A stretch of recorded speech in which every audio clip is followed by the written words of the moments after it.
is rallying is because the Fed is effectively doing quantitative easing right now. Real quick, the reverse repo account was built back in 2020 to 2021 when the Fed was doing a lot of QE. All it is money from the massive money printing they did that was laying dormant. They've now dropped that number since the debt ceiling was resolved. The reverse repo account has dropped $1.3 billion.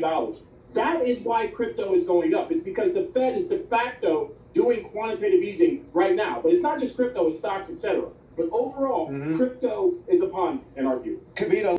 Real quick, it's a tech that doesn't solve a problem. It's simply used to speculate. It's not real currency and can't act as one given fixed supply. All cryptos are unregistered securities, and private currencies have always been a disaster. Now, with that said, I think given that the Fed is allowing the RRP to fall so dramatically, they're literally doing QE on steroids now. Quantitative easing goes straight to banks. What the RRP being worked down is doing is it's funding Janet Yellen's issue of bonds, and then she's taking that money and spending it into the private sector via the medical space, the insurance space, etc. So they're literally putting money into people's pockets right now with core CPI running at 2 times their target. So that is why Bitcoin is going up. It's not for all these other reasons. When that RRP drain is done, risk assets are going to collapse to include Bitcoin. So we're actually bullish Bitcoin near term. But to say it's not a Ponzi is a misunderstanding of money in the history of money. I think the technology behind Bitcoin is a very important one. I have worked all over the world in emerging markets. Yeah, listen, if the U.S. lost its status as the world's reserve currency, chaos would break out here. Listen, I'm not a fan of Jamie Dimon or banksters. I call them banksters. But he is correct. To argue for the falling of the dollar is to argue for the falling of America. So all of those arguing for what I see as this Ponzi Bitcoin and all of crypto, in my view, are really just anti-American if you think about it. All right. We That's appreciate a big one. Not at all. USDC is the biggest among the crypto community. All right. So we'd like the U.S. to fall. If we lose reserve currency, we will fall as a country. We will have you back. Welcome to the Crypto Teacher. And you know I come back with that video just to make you think. Don't forget to like and subscribe to the channel. And guys, make sure you join the Patreons. If you're not a part of the Patreons, make sure you're hitting that cash out. But we had the Hegelian dialectic being played perfectly on CNBC. Yes, we know the Bitcoin rally is always because of the Fed. And we have Gordon Johnson pointing to the repo. And we know very few people even talk about the repo. But you know the crypto teacher talks about it on a daily basis. But he calls Bitcoin a Ponzi scheme. And what does he leave out, guys?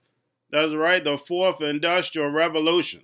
The rise of the machines, the robots, algorithms, and drones taking this economy over. And the only thing the machines were lacking was eyesight and money. And we know those things have been fixed. Now, Janet Yellen and Gary Gensler, we know are the NWO chess pieces. Steve Mnuchin helped start the money printing. Janet Yellen is ending it right along with ending the world reserve currency. And like he stated, once the dollar falls, America to Babylon falls. Will the U.S. dollar go away? No, it will not. But it will no longer be the world reserve currency, and this was all part of the plan.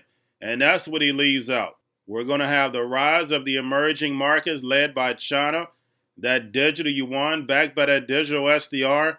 And the only thing you have to do is look at the Belt and Road. And remember the crypto teacher told you. And because Bitcoin is rallying, everybody has predictions. Want to know how high Bitcoin can go. But remember, guys, over these next few years, we're going to be going through hyper deflation. We know China has been manipulating their currency for forever, but now we're all going to be on a level playing field. But in the short term, we have CBOE having futures, so I do see a slight pump at the beginning of January of 2024, and then we're going to get that distraction where we're going to see a dump. And remember the crypto teacher told you. And we have Robinhood cryptocurrency trading rises over 75% in a month. And guys, we know majority of that happened because they opened up to Europe. And we know because the government was coming down on Binance, A lot of people are going to get scared and they wanted another place to actually trade. So it shouldn't be surprising. Now we have former World Bank Group president says the Fed as a giant hedge fund has lost over $1 trillion. And guys, this should definitely let you know this whole financial system is over. We know on CNBC the Fed can do no wrong. We see for the first time a lot of politicians, even the younger ones, not going back in for re-election. You can clearly see the collapse coming, and guys, we know why. Because of this digital transformation. But get your friends and family educated. Remember, the fourth industrial revolution is right around the corner. They already have the technology ready. The emerging markets flip the switch next year, and United States is going to follow behind in 2025. And yes, it's going to take 3 to 5 years to build, but during those 3 to 5 years, there's going to be a lot of pain. And by the time they finish, humanity will not be needed in the workforce.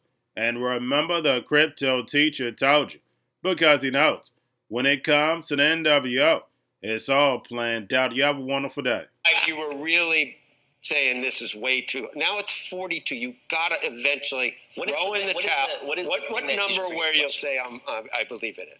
100? Well, I just think it's a very, because it's such a abstract concept that it's like, but it's a non-existent thing, even though I know it's a thing for some people. I think but a lot all of people money look at it and go, maybe. I know it's a very philosophical but situation. aren't there like six, you can describe why gold is worth something. It's not because it's pretty, and it's not because it's used in jewelry. It's because it's immutable, it's cross-cultural, there's only so much around, and these are the characteristics of money since the beginning of time. Is that already getting priced in, or is there something technical that actually happens that would make it be priced in closer to the event? So so what we've seen historically is that the 12 to 16 months after a halving is the best performance of Bitcoin. So that's what everybody's thinking about. This time might be different because the price of Bitcoin's higher. We now only have, I think it's 900 Bitcoin a day that come out, so that gets cut in half.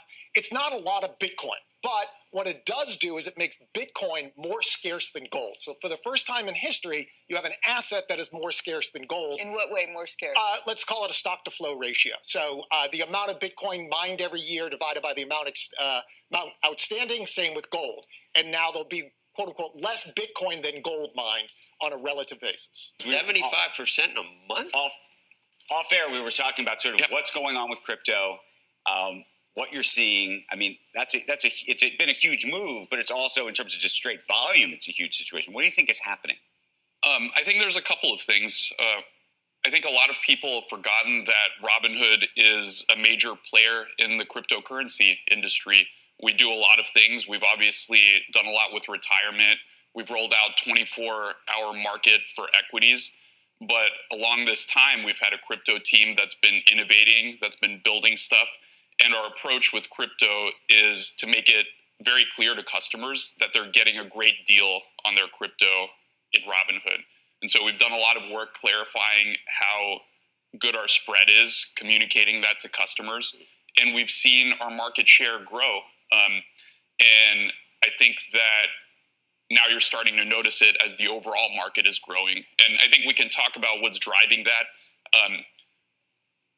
There's a lot of theories out there. Nobody knows for sure because this is a decentralized asset, but there's optimism around an ETF. Right. There's optimism around the rate environment changing, the Fed stopping the aggressive rate hikes that they've been doing. And there's also this idea that cryptocurrencies like Bitcoin are an inflation hedge. How tied do you think your own value, the value of your business, the earnings of your business are to crypto? I ask because you can see the stock moves as crypto has moved. By the way, Coinbase obviously has really moved as a function of crypto. So how big a component part of your business ultimately is the crypto piece?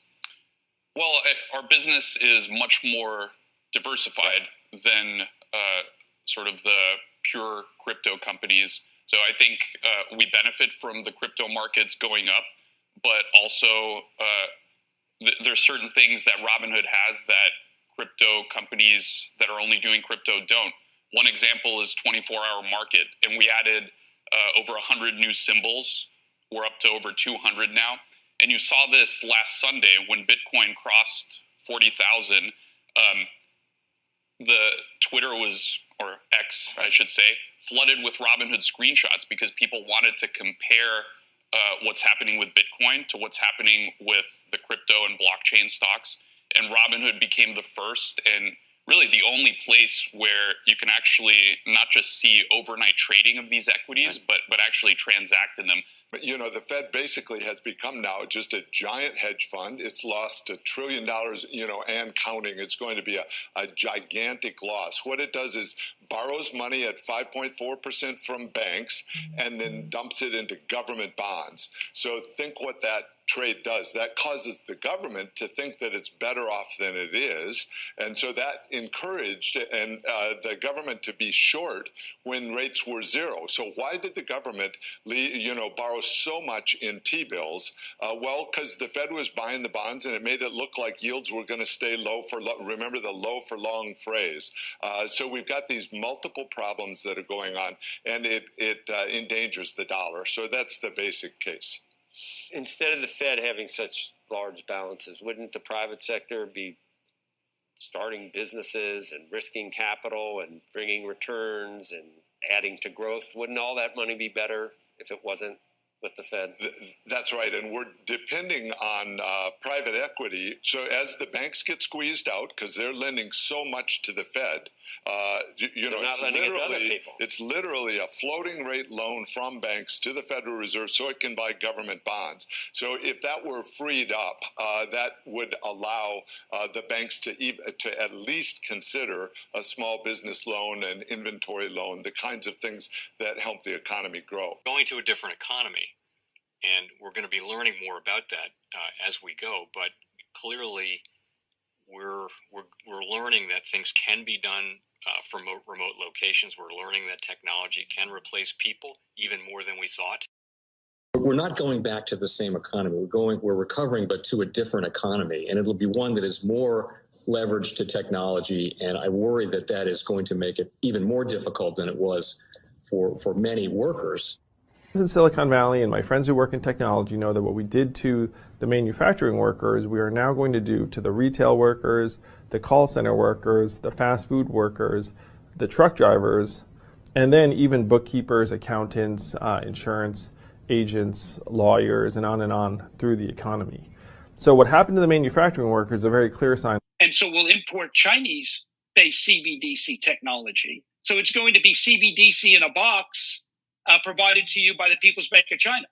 But every stock, every bond, every currency, every commodity, every piece of art, every private business, every piece of real estate will eventually be a token on a blockchain, an entry on a ledger, permanent and immutable.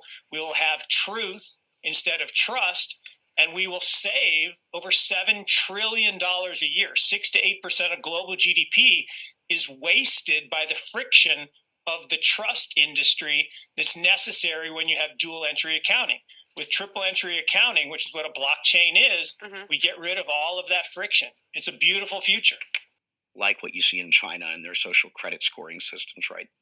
If we get identity wrong, it could be a tool to enslave humanity. And if we get it right, it could be a tool to liberate humanity. And as an American, I'm obviously rooting for the one that's on the side of freedom. Bitcoin is an international asset. And also, I do believe the role of crypto is it's digitizing gold. I actually believe this technology is going to be very important. Look at it. We have been part of the huge revolution in investing through ETFs. We believe that ETFs will be changing the whole way we invest.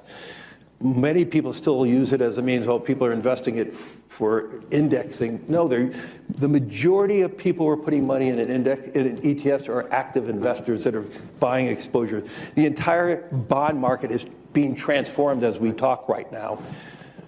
I believe the next generation for markets, the next generation for securities will be tokenization of securities. And if we could have that distributed ledger that we know every beneficial owner every beneficial seller, we all have our code of who's buying, who's selling, instantaneous settlement. And think about it, it changes the whole ecosystem. Chinese bank ICBC has been hit by a ransomware attack, and the U.S. Treasury market, as a result of that, has been disrupted. This, according to the Financial Times. We're getting at more right now with Bloomberg's Shonali Bassick. Shonali, what do we know? Listen, we have the Financial Times now reporting that ICBC, one of China's largest banks here, was hit with a ransomware attack. And remember, they're a very significant intermediary in the Treasury market. The SIFMA has told its members that this has been part of the reason here that the system is kind of clogged up, if you will, during that auction that we saw a little bit before.